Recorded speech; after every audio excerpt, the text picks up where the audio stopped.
Hello दोस्तों, तो स्वागत है आप सबों का जो है कि आदर्श स्टडी पॉइंट पे। आज हम लोग जो है कि बहुत ही इंपॉर्टेंट क्वेश्चन से लेके आए हैं ग्रामीण परिवेश और जो है कि कुछ संविधान से इंपॉर्टेंट क्वेश्चंस और कुछ एक दो क्वेश्चन हिस्ट्री और ज्योग्राफी से भी हैं जो कि एग्जाम पॉइंट ऑफ व्यू से बहुत ही महत्वपूर्ण है। तो चलिए देखते हैं कि यूपी लेखपाल में कैसे क्वेश्चन आने वाले हैं और ये पूरी जो है कि कॉन्फिडेंस है कि इसी तरह क्वेश्चन आएंगे। तो पहला क्वेश्चन जो है कि ग्राम सभा का निर्णयकर्ता कौन होता है? तो इसमें खाप, जेलदार, सरपंच, पटवारी। तो इसका आंसर हो जाएगा सरपंच। दूसरा है देश की कुल जनसंख्या का कितना प्रतिशत भाग उत्तर प्रदेश में निवास करती है? तो इसका उत्तर हो जाए, पहला है जो है कि 16.51%, दूसरा है 14.61%, तीसरा है 25%, चौथा है 13%। तो इसका आंसर है 16.51%। उत्तर प्रदेश में देश की सबसे अधिक जनसंख्या निवास करती है, मतलब कि देश की जितनी जनसंख्या है उसकी मतलब अपराध 16.5% निवास करती है। और जो है कि क्वेश्चन नंबर तीसरा जो है ग्रामीण क्षेत्र में ऋण की आपूर्ति को बढ़ावा देने के लिए किस संस्थान की स्थापना की गई है? तो पहला विकल्प नीति आयोग, दूसरा आरआरबी और आरबीआई, तीसरा है आरआरबी और भूमि विकास बैंक और चौथा है उपयुक्त सभी। तो इसका आंसर है तीसरा विकल्प आरआरबी और भूमि विकास बैंक, जो है कि सरकार द्वारा ग्रामीण क्षेत्रों में कृषकों को आसानी से लोन देने के लिए आरआरबी और भूमि विकास बैंक की स्थापना की गई है। और क्वेश्चन नंबर अगला देखते हैं, उत्तर प्रदेश में पंचायती राज विभाग कब बनाया गया था? तो पहला विकल्प 1948, दूसरा 1949, तीसरा 2002, चौथा 2014। तो इसका आंसर है 1948। उत्तर प्रदेश में 1948 से ही पंचायती राज विभाग जो है कि अपने अस्तित्व में आ गया था। और इसके बाद क्वेश्चन नंबर अगला देखते हैं, निम्नलिखित में से किस राज्य ने ई पंचायत पुरस्कार 2021 जीता है? तो पंचायतें ठीक ढंग से काम करें इसके लिए जो है कि और कहाँ पे अच्छी तरह से काम कर रही है उसके लिए जो है कि पंचायत पुरस्कार ई पंचायत पुरस्कार दिया जा रहा है। इसमें पहला विकल्प है राजस्थान, दूसरा है मध्य प्रदेश, तीसरा है यूपी, चौथा है कर्नाटक। तो इसका आंसर है यूपी उत्तर प्रदेश। और पाँचवा है उत्तर प्रदेश सरकार ने किस जिले में 100 ग्राम पंचायतों का मॉडल गांव के रूप में विकसित करने का निर्णय लिया है? पहला है प्रयागराज, दूसरा लखनऊ, तीसरा गोरखपुर, चौथा कानपुर। तो इसका आंसर है गोरखपुर, जहाँ के योगी जी सांसद भी हैं। और अगला क्वेश्चन हमारे पास क्वेश्चन नंबर 6 है, एक बिस्वा और एक बीघा का अनुपात क्या होता है? जैसे गांव में अक्सर सुनने को मिलता है बिस्वा और बीघा।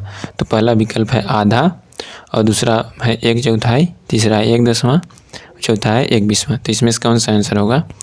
तो इसमें से 1/20 होगा, जो है कि 1 बीघा 20 बिस्वा के बराबर होगा।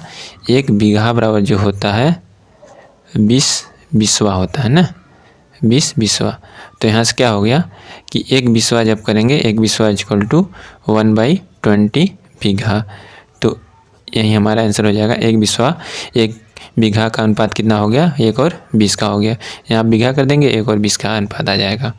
और अगला क्वेश्चन नंबर 7 है, खसरा के रख रखाव के लिए कौन जिम्मेदार है?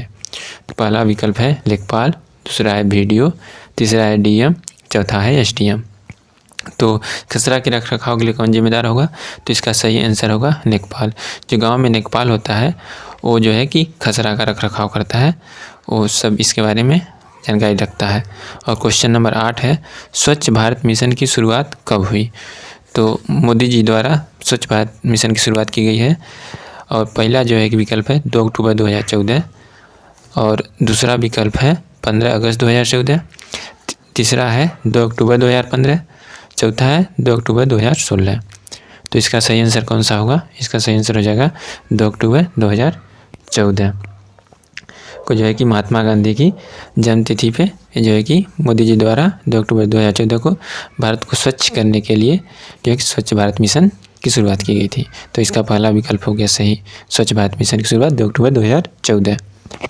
और क्वेश्चन नंबर 9, मृदा क्षरण के कारण ऊपरी मृदा के नष्ट होने का प्रमुख कारण क्या है? तो पहली बात तो ऊपरी मृदा कई तरह से जो है कि क्षरण होता है। तो विकल्प पहला इसमें है पश्चिमी हवाएं, दूसरा है तापी हवाएं, तीसरा है वनों कटाई, चौथा है मवेशियों की चराई। तो इसमें जो है कि वनों की कटाई है। और क्वेश्चन नंबर 10, सिंचाई की आधुनिक विधि क्या है? सिंचाई की आधुनिक विधि क्या है? तो इसमें विकल्प है पहला ड्रिप सिंचाई, दूसरा है लीवर सिस्टम जिसको रहड़ बोला जाता है, और तीसरा है पुली प्रणाली और चौथा है चेन पंप। तो इसका सही आंसर कौन हो जाएगा? सबसे आधुनिक जो है ड्रिप सिंचाई हो जाएगी, जो कि एकदम आधुनिक तकनीक है सिंचाई करने के लिए। इसका इस समय बहुत उपयोग किया जा रहा है। और क्वेश्चन नंबर 11 देखते हैं। उत्तर पूर्वी मानसून से वर्षा प्राप्त करने वाला राज्य है? तो पहला विकल्प है यूपी, दूसरा है वेस्ट बंगाल, तीसरा तमिलनाडु, चौथा असम। तो इसका सही आंसर जो है तमिलनाडु है। ठीक। और इसके बाद देखते हैं क्वेश्चन नंबर 12। क्वेश्चन नंबर 12 क्या है? ऑनलाइन एलपीजी, जो एलपीजी सिलेंडर होते हैं उसके कनेक्शन के लिए शुरू की गई योजना है। ऑनलाइन एलपीजी कनेक्शन प्रदान करने के लिए भारत सरकार द्वारा शुरू की गई योजना है। तो पहला है सहज, दूसरा है सरल, तीसरा आयुष्मान, चौथा भीम। तो इसका सही आंसर है सहज, विकल्प नंबर 1। तो अगला क्वेश्चन हमारे पास है क्वेश्चन नंबर 13। ग्लोब पर कर्क रेखा भारत के कितने राज्यों से गुजरती है? तो ग्लोब पे कर्क रेखा मतलब ग्लोब पे मतलब भारत में ही हम देखेंगे। तो भारत में कर्क रेखा ग्लोब पर कर्क रेखा भारत के कितने राज्यों से? तो भारत में जो कर्क रेखा गुजरती है कितने राज्यों से गुजरती है? तो इसका सही आंसर कौन सा होगा? विकल्प नंबर 1 जो है जो 4 है, 2 5 है, तीसरा 6 है, चौथा 8। तो सही आंसर तो इसका 8 होगा, लेकिन कैसे? तो पहला जो है कि सबसे इधर जो पश्चिम में होता है राजस्थान, फिर गुजरात, फिर मध्य प्रदेश, फिर छत्तीसगढ़, फिर झारखंड, फिर जो है कि त्रिपुरा, मिजोरम, और इस तरह से जो है कि और वेस्ट बंगाल भी बीच में आ जाएगा। और इस तरह से 8 राज्यों से होकर गुजरता है कर्क रेखा भारत के। और क्वेश्चन नंबर 14 देखते हैं। निम्नलिखित में से किस देश की सीमा भारत से नहीं मिलती है?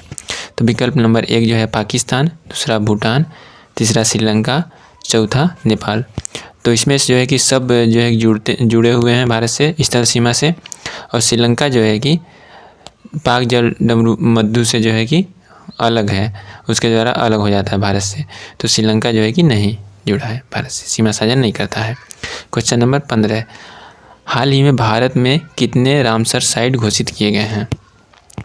तो रामसर साइट भारत में कितने घोषित किए गए हैं? विकल्प नंबर 1 है 1, और दूसरा है 2, तीसरा है 3 और चौथा है 4। तो इसका सही आंसर है 2। और इस समय भारत में जो है कि कुल रामसर साइट 49 हो गए हैं। और इसके बाद क्वेश्चन नंबर 16। भारत सरकार द्वारा किस उद्देश्य के लिए ई रकम नामक एक नया मंच लॉन्च किया गया है?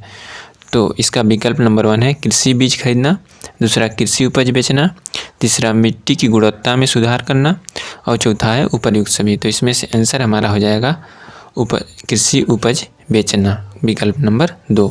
और इसके बाद क्वेश्चन नंबर 17 है, बहुत ही इम्पोर्टेंट क्वेश्चन। दक्षिण भारत की सबसे ऊंची चोटी है? तो पहला विकल्प है अनाईमुड़ी, दूसरा है धूपगढ़, तीसरा महेंद्रगिरी, चौथा नीलगिरी। तो इसका आंसर हो जाएगा अनाईमुड़ी, जो दक्षिण भारत की सबसे ऊंची चोटी है। ये क्वेश्चन बहुत से एग्जाम में पूछा जाता है, अक्सर देखा जाने वाला क्वेश्चन है। Question number 18। भारत में गेहूं का जीन बैंक कहाँ स्थित है?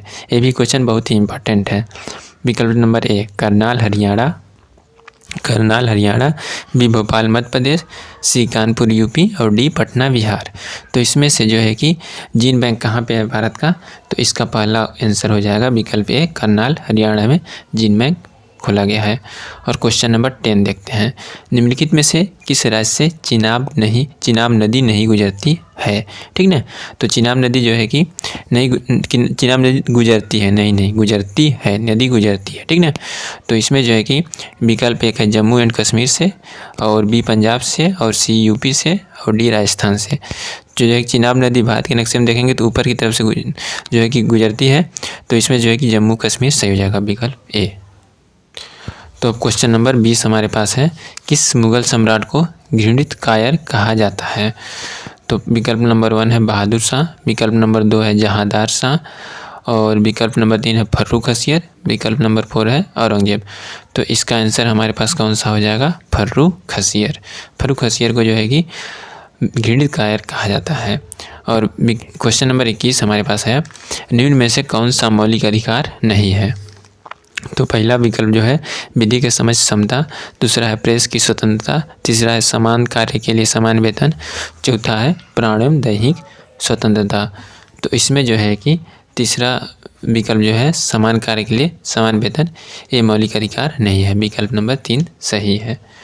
और जो है कि क्वेश्चन नंबर 22 हमारे पास क्या है, नगर पालिका किस अनुच्छेद से संबंधित है। ये भी बहुत इंपॉर्टेंट क्वेश्चन है। तो अनुसूची 11 से पहला विकल्प है, दूसरा अनुसूची 12 से, तीसरा अनुसूची 9 से, और चौथा अनुसूची 10 से। तो नगर पालिका जो है कि अनुसूची 12 से संबंधित है, तो विकल्प नंबर 2 सही है। और क्वेश्चन नंबर 23 देखते हैं, किस अनुच्छेद में ग्राम सभा का वर्णन है। तो ए विकल्प है 243 से, बी 243 बी, और सी 243 सी, और डी है 243 डी। तो इसका सही आंसर हो जाएगा 243 ए। ग्राम सभा जो है कि संविधान के अनुच्छेद 243 ए से संबंधित है, विकल्प ए सही हुआ। अब इसके बाद जो है कि क्वेश्चन नंबर 24 देखते हैं, पंचायती राज व्यवस्था संबंधित है, मतलब संविधान के किस भाग से पंचायती राज व्यवस्था संबंधित है।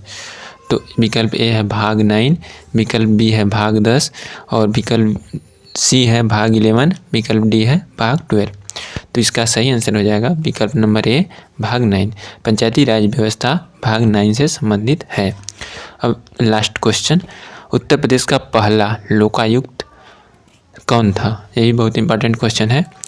विकल्प ए है विशंभर दयाल, विकल्प 2 है राम नाईक, सी है सरोजिनी नायडू, और डी है चंद्रभाल। तो इसका सही आंसर कौन हो जाएगा, विशंभर दयाल। तो ठीक है दोस्तों, आज हम लोगों ने जो है कुल 25 क्वेश्चन का सीरीज जो है कैच किया है।